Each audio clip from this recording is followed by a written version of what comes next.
The Battle of Nashville will finally take place on December 15th. Thomas' plan of attack basically is this. On the left flank, there are 13 regiments of black soldiers who have never been in battle before, and each regiment has about 1,000 troops who are itching to get into this fight. This is a fake attack. So what he does is this. All right, gentlemen, you get up and you fire your one shot, and then you get down, and the Confederates will fire their one shot. While you're down, you're fixing bayonets, and you're going to bayonet charge. Now, the whole purpose of this is to distract the commanders from where the real action is going to take place. And there are 4 bayonet charges that first day. While that's going on, the soldiers in the center are thinning out so that they're covering not only the center but the right flank as well. And the soldiers on the right flank are thinning out so that not only are some of them on the right flank, but going around the corner. They're laid out on the ground so that they can shoot at the Confederates from the side. And while that is happening, the foot cavalry come in and they're continuing the line so that it goes around the back of the Confederate troops. And then the horse cavalry comes in. They dismount and they're laying prone or kneeling, and they're along the whole back of the left flank, which means that the left flank of the Confederate Army is circled practically by Union forces. After a while, they panic. The Confederates do. And they get up and run to the center. And then the center panics, and they get up and run, both the left flank and the center, run to the right flank. And they panic as well. And now everybody heads back about 800 yards to a second, shorter trench. And they jump into that trench and they stay there. They fight from 9 a.m. until about 3 or 4 o'clock in the afternoon. And the casualties are very light because everybody's down low. The Confederates are in trenches and the Union soldiers are either laying prone on the ground, flat on the ground, or they're kneeling.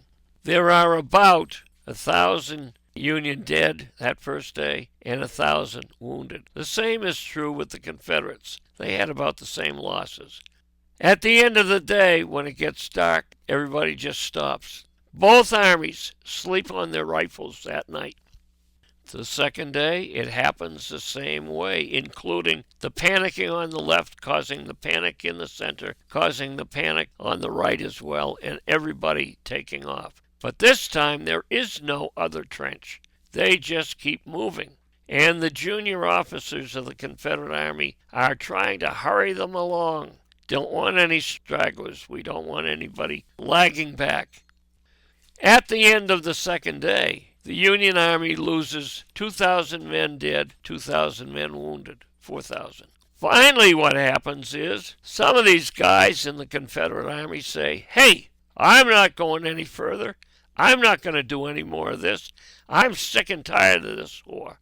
One of them says, sir, you can go to hell. I'm not even moving. I've been to hell and back. They're just fed up with it. Why are they fed up with it? They're fed up with it because they've been fighting against Thomas for over 18 months and they haven't won any battles.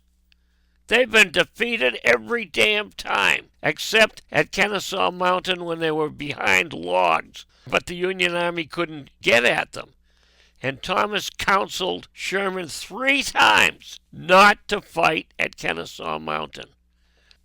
The Confederates after Nashville are fed up with fighting Thomas and losing continually. The other things that were bothering the Confederates at Nashville were half of them had no boots, half of them had no coats, half of them had no blankets, half of them had no shelter halves, and they were sleeping in mud, and they didn't like it, and it was soaked. Despite the fact that the rain had stopped, the ground was muddy and they've been laying in the mud for 2 days fighting a battle. This wasn't fun. So anyhow, they quit in droves, and they wouldn't move.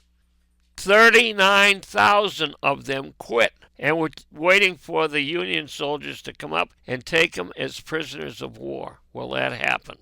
General Thomas, out of the goodness of his heart, and actually following a policy that Thomas said to them in effect, using modern language, "Boys, have I got a deal for you. All I want you to do is swear allegiance to the federal government of the United States of America and promise not to fight anymore. Pick up your knapsack, put it on, drop your rifle, and walk home." And 25,000 out of the 39,000 of them said, "Yep, I'll do just that." And they did. They walked right out and walked home.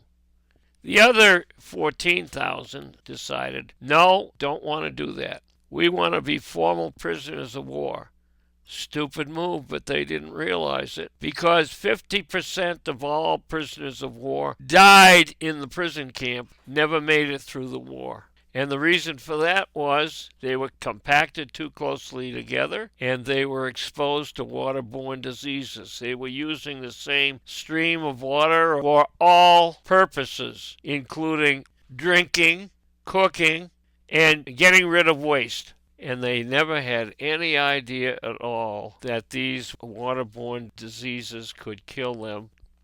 So the battle was finally over. Now, that didn't stop the Confederate Army from trying to get away. But what it left was 3,000 of Hood's men and 6,000 of Nathan Bedford Forrest's army.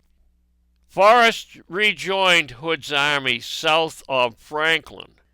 As the Union Army proceeded along, everything was soggy wet because the ground had been frozen. Now it's melted on the top surface. There's a lot of mud, and there's ponding of water on top of the soil. What a mess.